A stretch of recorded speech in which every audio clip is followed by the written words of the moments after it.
Ayan, muling mapagpalang araw po sa lahat ng mga nanonood sa videong ito na kung saan ito ang ating pagpapatuloy ng ating pagbubulay-bulay sa araw-araw ng ating buhay.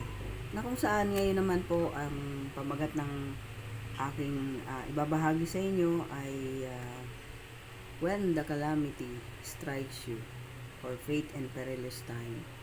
So, sa mga panahon natin ngayon, marami tayong kalamidad na dumarating, di ba? Di po ba? So, iba't ibang kalamidad yan. At kapag ka dumating yung kalamidad na yan, dumating yung bagyo na yan, ay may mga kasama pa yan, no? Nagyayaya pa yan. So, hindi lang po iisa yan, kundi marami yan. So, pulo-pulo tong, di ba? Minsan, sunod-sunod talaga no? Pag natapos ang isa, meron na naman. Pag natapos ang isa, meron na naman. Pero as a Christian, paano ba tayo tinuturuan ng Bible regarding that calamities, regarding that sufferings, the storm of our life? Paano nga ba na tayo tinuturuan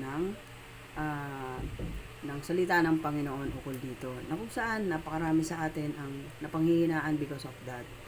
At alam niyo po ba na tayo ay may kanya-kanya tayo ng kumbaga kanya-kanyang stage ng dalahin o parte, no? Hindi tayo pare-pareho ng dalahin kasi iyon ay ayon sa ating kakayanan. Sabi nga ng Panginoon, hindi niya tayo bibigyan ng hindi na ito ay higit sa ating makakaya, kundi ang pinagdadaanan natin ay ipagkakaloob yun sa atin ayon sa kakayanan natin. Kaya kung magtataka ka, bakit si ganito, di ba? Even though tayo ay isang pamilya, magkakapatid man yan, parents or what, mga siblings natin, iba-iba yung pinagdadaanan. Kasi nga, iba-iba yung ating kakayanan. Pero pagdating sa talagang dagok ng buhay ng isang tao, pag dumating ang bagyo sa ating buhay, paano ba tayo mag-stand firm dito? At paano ba natin ito mapagtatagumpayan? Paano nga ba, di ba? Paano ba magiging at peace ako dito sa pagsubok na ito? Napakarami nito. Natapos ang isa, meron na namang isa, di ba? Hirap, di ba? Pero sinasabi nga rito sa 1 Peter, or in Tagalog, 1 Pedro, chapter 2, verse 21, ang pagtitiis ng hirap ay bahagi ng pagkatawag sa inyo ng Diyos, sapagkat ang si Kristo ay nagtiis para sa inyo, binigyan niya kayo ng isang halimbawang dapat tularan.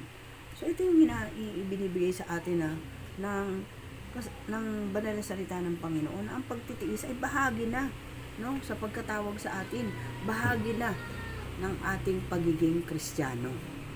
So, ito ay talagang dala-dala na po natin ito. Minsan, sasabihin natin, no,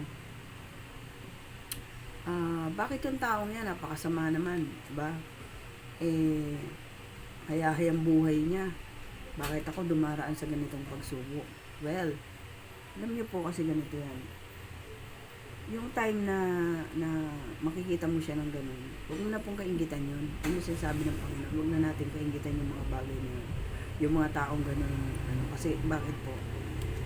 Ang malay natin, di ba? Hindi natin alam kung ano talaga yung pinagdadaanan natin nila na talagang hayahay nga ba ang buhay nila, di po ba?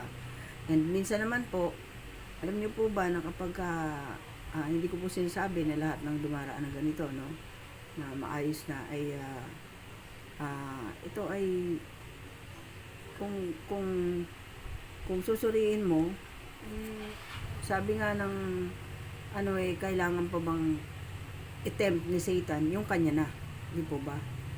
Siyempre dito siya sa pwede niyang linlangin pa, which is the follower of Christ and the Christian. Pero lahat po tayo ay dumaraan ng pagsubok na yan. Pero hingin natin ng wisdom sa Lord.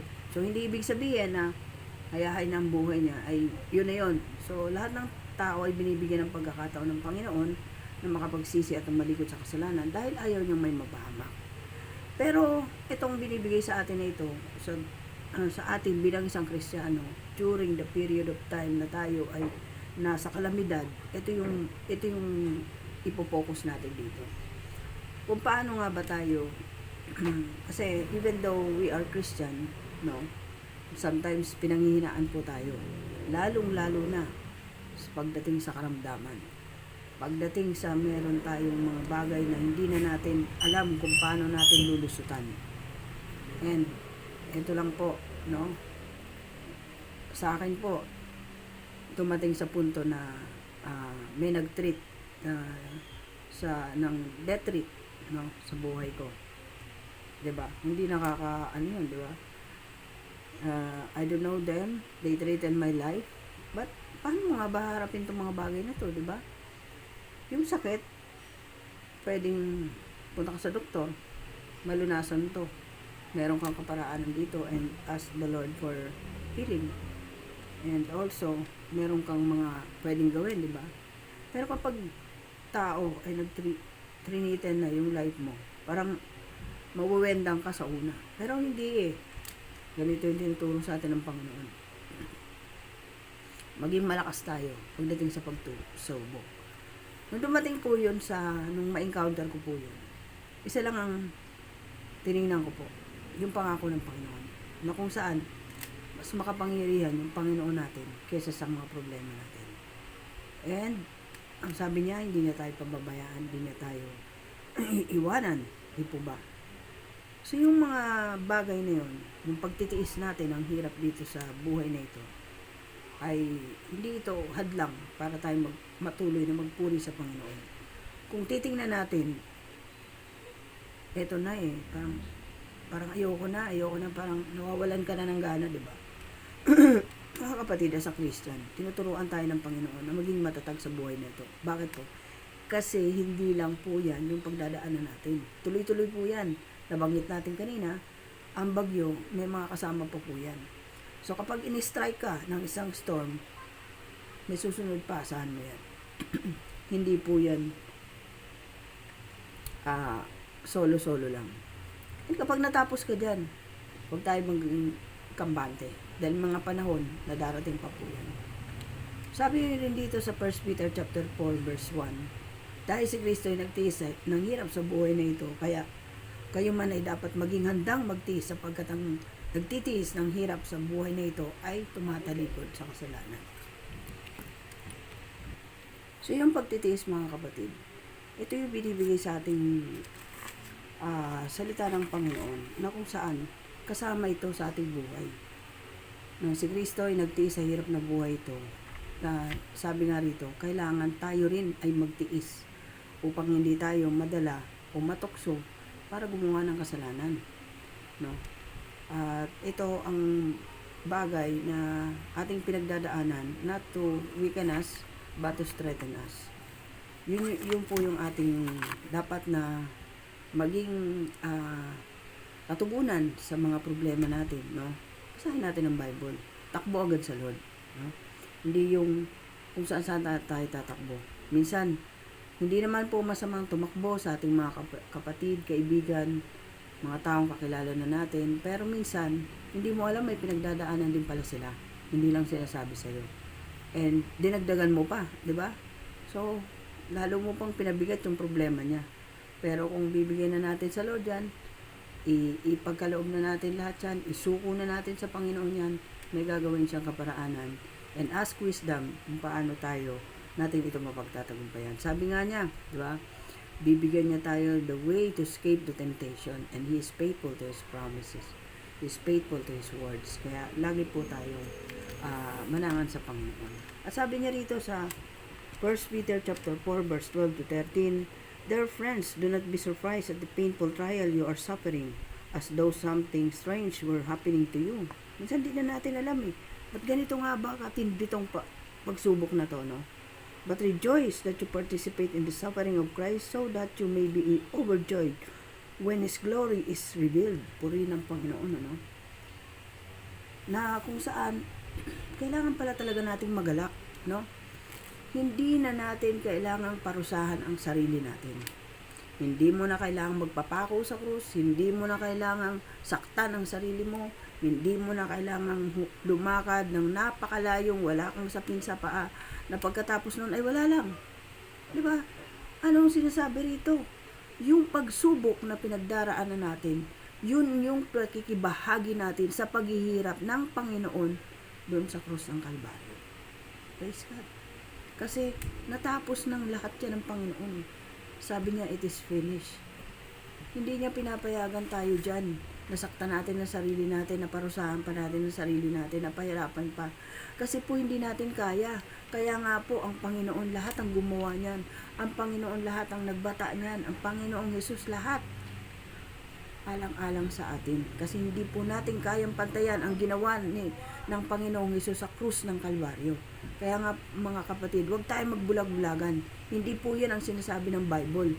Mag-depend po tayo sa kung ano ang sinasabi ng salita ng Panginoon, hindi sa sinasabi ng mga tradisyonal, ng mga ninununuan, ng mga nakakataas na nasa isang congregation or whatever tradition na pinanggalingan natin.